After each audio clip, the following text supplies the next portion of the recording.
नमो दोस्तों, मैं हूं आपका साथी फर्जी राष्ट्रवादी। साथियों, सबसे पहले तो अगर आपने हमारा चैनल सब्सक्राइब नहीं किया है तो प्लीज प्लीज प्लीज आप हमारा चैनल सब्सक्राइब कीजिए ताकि हमारा वीडियो बनाने का जो उत्साह है ये बना रहे, क्योंकि आपका सहयोग ही हमारा उत्साह है। साथियों, अब आते हैं मूल मुद्दे पर। तो साथियों, इन देशद्रोहियों गद्दारों ने पेट्रोल डीजल के दामों को लेकर क्या नया रायता फैला रखा है भाई। बोल रहे हैं जी पेट्रोल डीजल के दाम बढ़ने से महंगाई और बढ़ जाएगी। बोल रहे हैं इनके मौनी बाबा के समय अंतरराष्ट्रीय बाजार में क्रूड ऑयल की कीमत $108 प्रति बैरल थी और तेल की कीमत सिर्फ 71 रुपए लीटर थी, जबकि आज अंतरराष्ट्रीय मार्केट में कच्चा तेल $70-72 प्रति बैरल होने के बावजूद भी पेट्रोल की कीमतें शतक पार कर चुकी हैं और दिन ब दिन और भी बढ़ती जा रही हैं। तो अब जब भी कोई एंटी नेशनल, कोई लिबरल या आपको तेल की कीमतों का रोना रोते नजर आए तो उसके मुंह पर ये वीडियो मार दीजिएगा। अबे गद्दारों, अबे देशद्रोहियों, जिन मोदी जी को तुम्हें कोटि कोटि धन्यवाद देना चाहिए, उन्हीं मोदी जी के बारे में तुम अंट-शंट बकवास कर रहे हो। देखो, सबसे पहले तो तेल के दाम बढ़ने का सबसे बड़ा जो फायदा है वो है ग्लोबल वार्मिंग को लेकर। पूछो कैसे? तो भैया ऐसा है कि जब लोग महंगे पेट्रोल की वजह से कम वाहन चलाएंगे तो प्रदूषण तो अपने आप कम हो जाएगा। बोलो होगा कि नहीं होगा? होगा या नहीं होगा? तो फिर ग्लोबल वार्मिंग अपने आप कम हो गई, पशुपालन में बढ़ोतरी होगी। अब पूछो कैसे? तो होगा यूं, जब तेल के दाम आसमान छू रहे होंगे, लोग वाहनों की जगह पशुओं का इस्तेमाल करेंगे।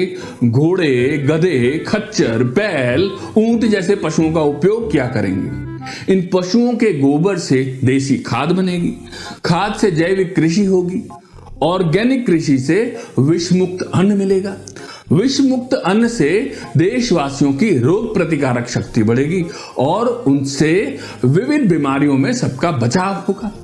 बताओ होगा कि नहीं होगा? ना बताओ।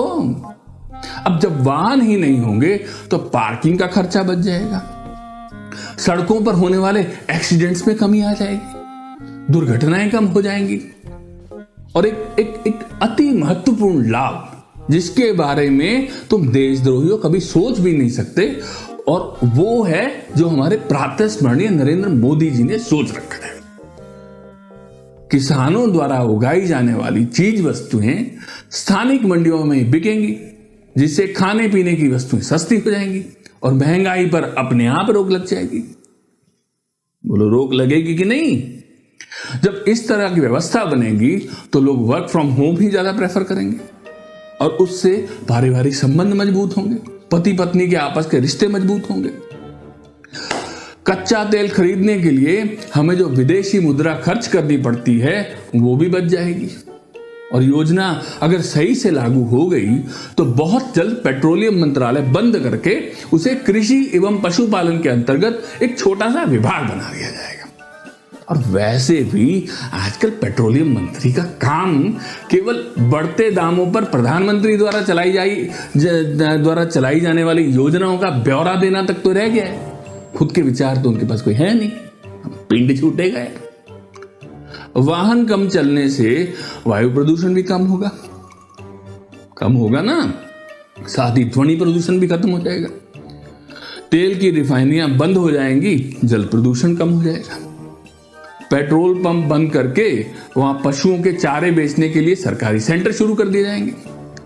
जब ज्यादा हरे चारे की जरूरत होगी तो देश में एक बार फिर हरित क्रांति आएगी, चारों तरफ हरियाली हरियाली छा जाएगी। इसलिए हम मोदी जी से आग्रह करते हैं कि जितना ज्यादा हो सके पेट्रोल के दाम बढ़ाए जाएं। जो योजना मोदी जी के मन में चल रही है उसे देखते हुए तेल की कीमत कम से कम 500 रुपए प्रति लीटर किए जानी चाहिए और धीरे धीरे बढ़ाते इसे 1000 रुपए प्रति लीटर पर ले जाना चाहिए। अब बताओ, धन्यवाद देना बनता है कि नहीं मोदी जी को? ना बताओ आप। तो दोस्तों कैसी लगी आज की हमारी ये आपको नरेंद्र मोदी जी की दूरगामी योजना, कमेंट बॉक्स में बताइएगा जरूर। नमो नमो।